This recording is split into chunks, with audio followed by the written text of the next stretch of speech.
Oh, kita mo nag-i-skid yung gulong, kunti pa lang yung preno ko.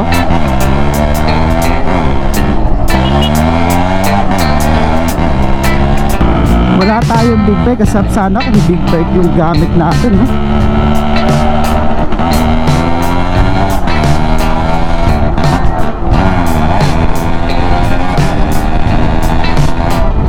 So itong kabuuan na to ay wala pa akong ginagalaw dyan. Ano ba nagalaw? Wala pa, as in yung kinuha ko, ito na yan.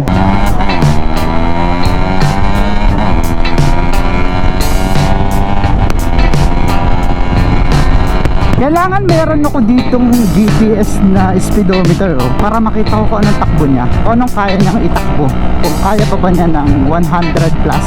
Napasali pa tayo sa promo Jerry Emolina. Dalawa na. Kulang pa? Isa pa. Madami ka nga palang motor.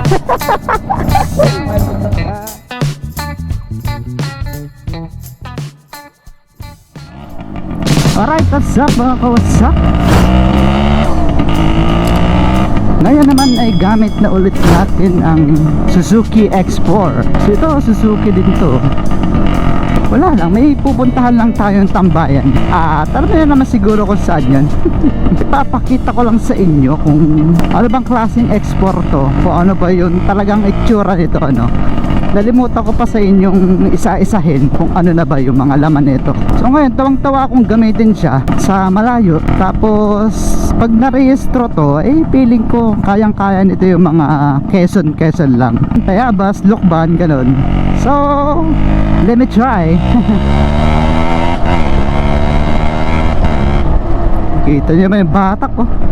Manipis pa nga lang yung gulong, kaya nakakatakot ng biglain. Kayang-kaya siguro humabol dito sa rider, oh. Huwag lang sa arangkadahan. Ang ganda ng panahon ngayon, eh. Kaya lumabas ako. Sayang yung pagkakataon ko na lumabas. Kasi nung mga nakaraan, busy din ako dito. At the same time, nag-uulan naman. Kaya hindi masyado ako nakapag-vlog.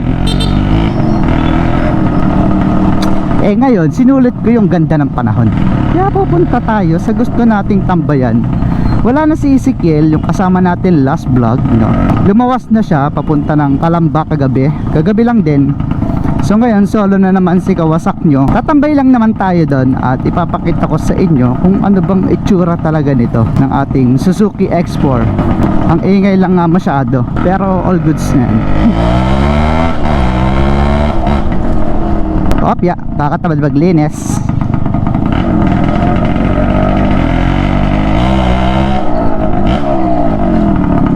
Oh, kita mo nag-i-skid yung gulong, kunti pa lang yung preno ko.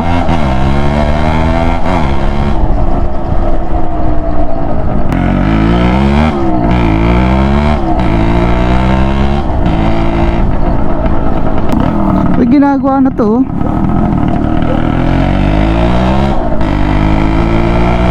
Kita ba titingin lang sila? Ang lakas kasi ng ingay nito. Ako tuloy yung nahihiya.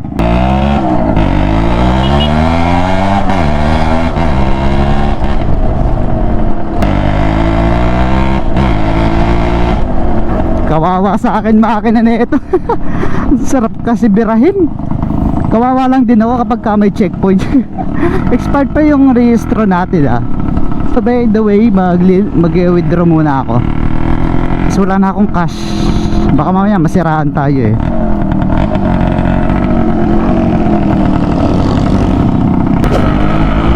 Wala tayong big bike, kasap sana kung big bike yung gamit natin, no?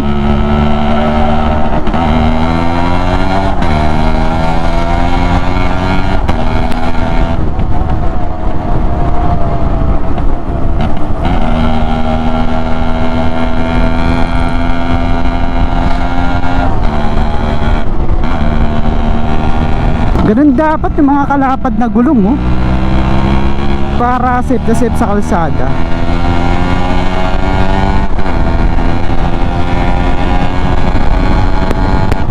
Di ka pa ito mabira ng ayos, nag-aalangan pa ako. Pero siguro one week kung gamitin to, pwede na to.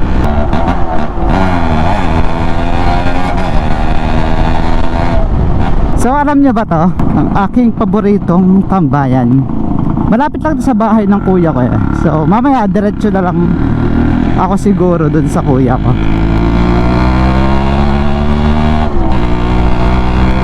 Actually madaming tumatambay dito sa cemetery dun sa taas. Maganda kasi yung view dun, para siyang view deck, no? So kahit na wala silang dinadalaw dito na mga nakalibing, eh pumupunta sila dito para tumambay.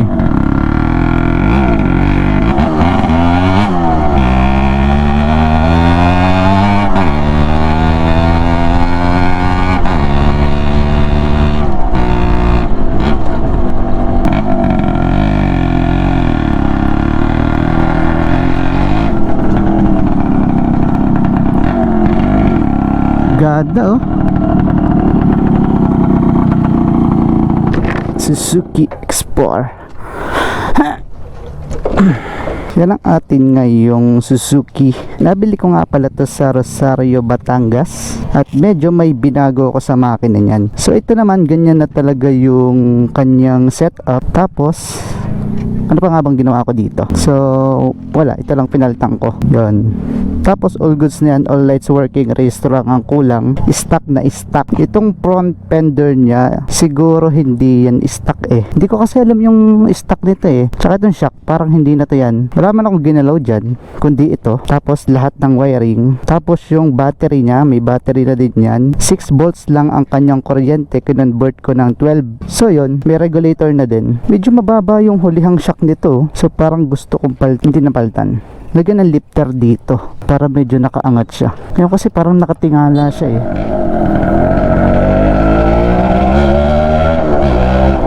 So ang totoo niya, nahihiya ako dun.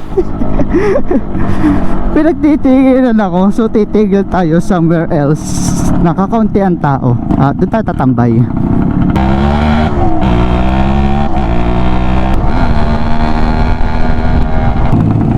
Ito yung bypass kapag ayaw nyo dumaan ng Candelaria, Quezon, sa bayan ng Candelaria. From Chaong pwede na kayo ditong kumanan. At ang labas nyo na ito ay papunta na ng Sariaya, Quezon.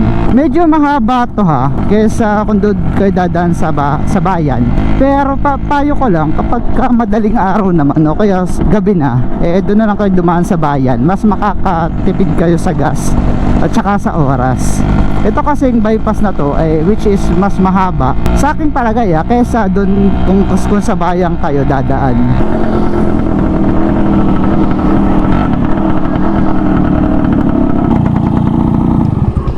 So dito na lang tayo. Makakapag-review tayo na ayos kasi wala akong nakikitang nakatingin.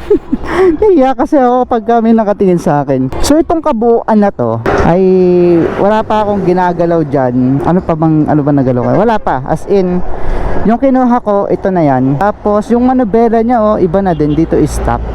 No. Biruin nyo, sa 1998 model na Suzuki Explorer, ganyan pa yung itsura niya, di ba? Ang galing nang nag-alaga nito, ano. Tapos ito, hindi na to stock. Sure ball ako diyan. Itong manubela na to. Kasi tita mo, ang ganda no.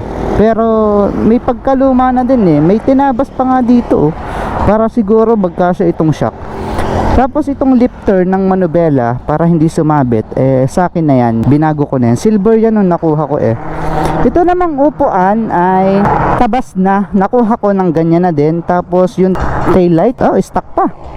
Stock pa tong taillight. Tapos itong mga signal light ay pambara ko. Ganyan na din yan na nakuha ko. Tapos ito ba pan TMX? Mukhang pan TMX yung headlight niya eh. Pero in fairness itong itong panel niya dito, speedometer, tong ewan ko anong tawag dito, stock pa. Kita may pagkaluma, tatanggal na nga to.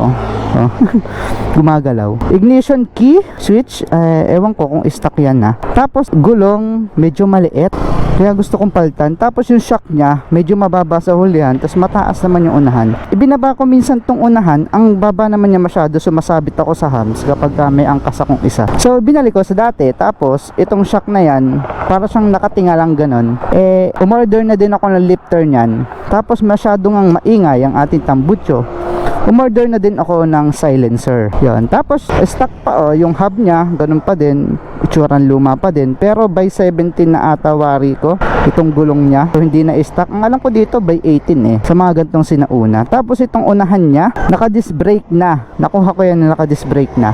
Tapos itong throttle niya, upgraded na din. Nakuha ko ganyan na. Tapos ito, bago na tong mga switch dito, mga light switch. Wala lang ako ngayong choke cable. Naputol na hindi ko naman kailangan yan. Tapos itong lever na to ay bago na din. Kasi nga nagpalit tayo nitong switch.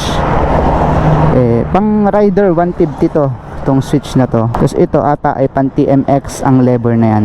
So yun, overall ay wala naman akong napapaltan pa sa mga accessories nito. Sa makina lang talaga medyo may laman yan. Na konti lang naman, hindi na siya stock. Tapos yung gulong di ko trip, naka-layout tire, maano yun madulas sa kasada. Kanina konting preno ko nga lang nang bigla nag-skid agad yung hulihang gulong ko. So buti na lang naka-disc brake na yung unahan na gulong. Hindi ko na kailangan magpa-converts. Wala pa naman ako talagang balak gastusan to ng malaki kasi wala pa akong panggastos. Kaya tulungan nyo ako mga kawasak, no? Suportahan nyo ako. Ito ang gagawin nating project bike kasi hindi ko naman to ipaglalayo ng talagang malayo. At yung ating click ang gagawin nating pang long ride. So performance naman niya, tuwang-tuwa ako sa kanyang makina. Tapos yung makina niya na ngayon wala nang katagas-tagas yan, bago lahat ng gasket. Tapos may beta gray pang inilagay, di ba? Dalawa agad. Gasket plus beta gray, di ba? Mas tawag doon, mas makapit, walang katagas-tagas. Tapos may busina din yan. Left turn, right turn, gagana pa to. Ito lang yung high beam at low beam, hindi na nagana yan. Tsaka yung oil, hindi na nailaw yan. Itong function ito, wala na tong ilaw. Wala, design na lang yan. Ang gumagana na lang dito, itong ilaw ng neutral, left at tsaka right turn. Overall ay wala naman, okay na yung takbo niya. So di ko lang trip yung yung kanyang sprocket sa huli or sa una kung anong papalakihan ko. Kasi kapag ka nagtinta na ako, humihingi pa parang kinukulang pa siya sa cambio.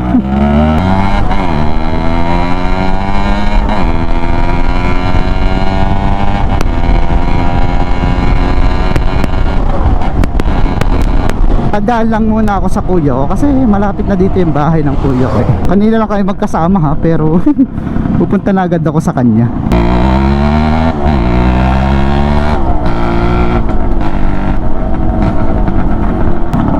Boss, kaya yung bilyaran niya sarado. Dala ako sa kanila.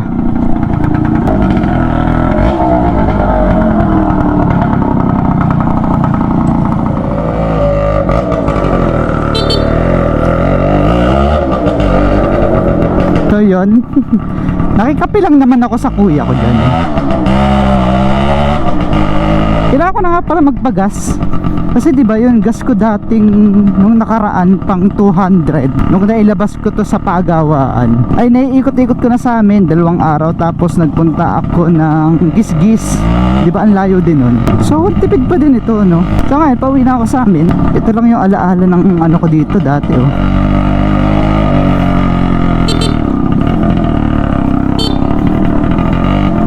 release na yon, yung may pinakauna kaming owner 4 wheels na owner type jeep.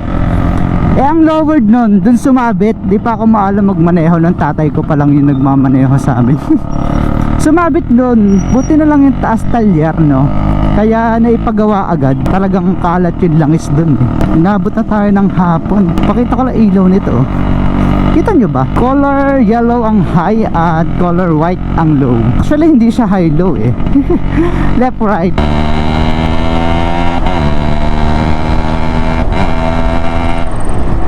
Excited na akong mabirit to ng sobrang bongga. Kailangan meron ako ditong GPS na speedometer para makita ko kung anong takbo niya, kung anong kaya niyang itakbo, kung kaya pa ba niya ng 100 plus. Pili ko naman kaya So wala lang akong tinginan. Pagas muna ako sa Shell. Siyempre special tayo, kulay pula.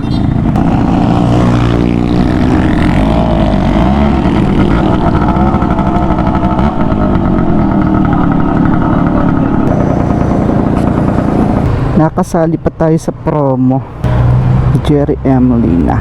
Ewan ko anong promo yan. Ito, win big time with Shell Fuels millions worth of prizes to be given away. With minimum purchases from Shell Fuels, save and be power Get a chance to win scores, Gcash credits, and Shell Go Plus points. Oh, diba? Mali mo, manalo tayo ng kotse. Charot. Mali mo, may chance tayo kasi may raffle tayo eh. Kasali tayo sa raffle eh. Sarap naman kung meron tayong gantong makakasama, no? Okay na, sir. Thank you.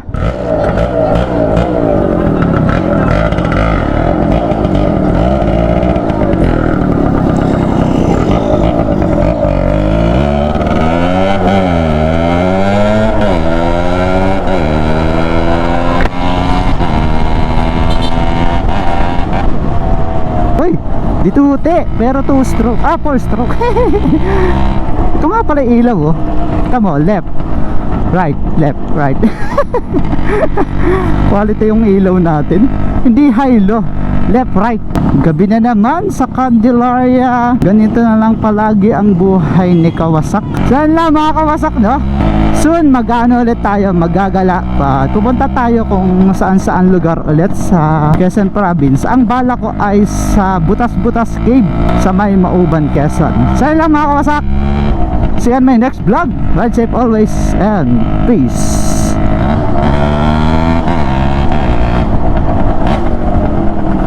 Balit ha. Saan ka? Wala ko doon, pupunta kami nito sa ano? Kaya? Wala, galing ako sa kuya ko. Sticker. Dalawa na. Thank you, tol. Kulang pa? Isa pa. Isa pa. Tumutor ko eh. Yung madami ka nga palang motor. Ay, good luck. Ah. Wala ako, makakalimot. Salamat. Ayos yung iyong yan. Ikaw talaga yan. Ingat, ingat. Shoutout kay parang Derek, nakita tayo. Nakahabol pa no, nag-outro na ako eh. Saan lang. Bye bye.